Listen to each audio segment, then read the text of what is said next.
রাস্তা থেকে নারীকে তুলে নিয়ে সংঘবদ্ধ ধর্ষণ, যুবক গ্রেপ্তার। গ্রেপ্তার রুবেল।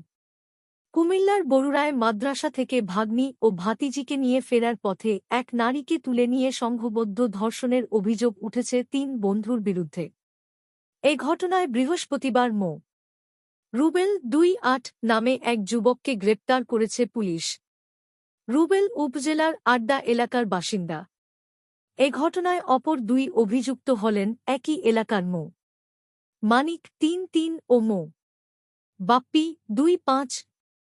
পুলিশ জানিয়েছে, প্রাথমিক জিজ্ঞাসাবাদে রুবেল ওই নারীকে তুলে নিয়ে সংঘবদ্ধ ধর্ষণের কথা স্বীকার করেছেন।